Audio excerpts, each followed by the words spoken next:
بسم اللہ الرحمن الرحیم۔ نمبر 10، بیج اور اس کی بوائی۔ بتاؤ بیج کیا چیز ہے؟ بیج پودے کا انڈا ہے جو پھلوں کے اندر ہوتا ہے۔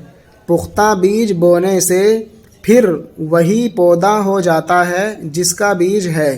جو بھلائی برائی بیج میں ہوتی ہے وہی اس کے پودے کی پیداوار میں ہوتی ہے۔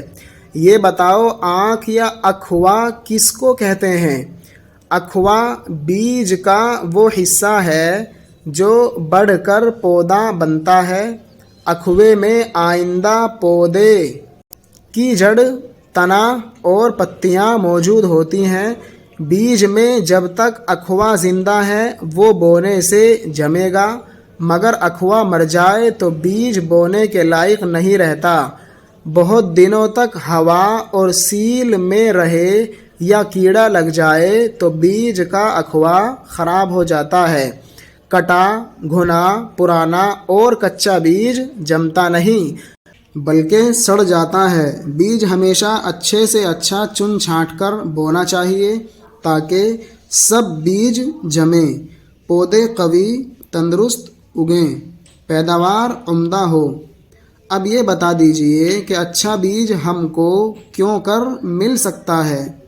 اس کی تدبیر یہ ہے کہ جب تمہارے کھیتوں کی فصل تیار ہو تو اچھی بالیاں چن کر آئندہ بونے کے لیے رکھ لو۔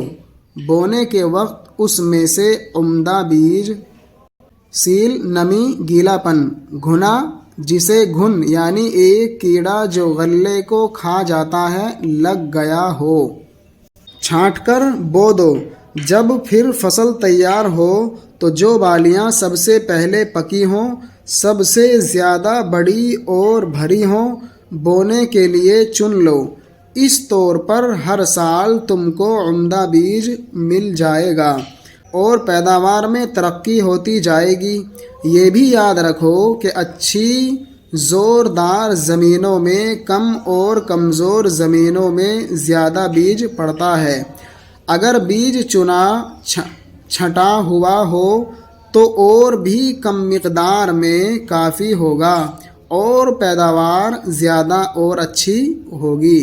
کھیت میں بیج اس واسطے بوتے ہیں کہ پودا پیدا ہو اور بڑھے، پھولے، پھلے اور پروان چڑھے، مگر ہر جنس کے پودے کو بڑھنے اور پھیلنے کے لیے جگہ چاہیے۔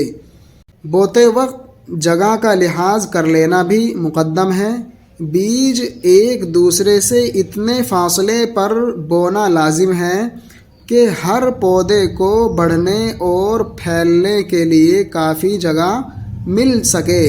پودے اگر پاس پاس ہوں گے تو ایک دوسرے کو دبا لے گا اور ان کی باڑھ ماری جائے گی۔ نتیجہ یہ کہ پیداوار میں کمی پڑے گی۔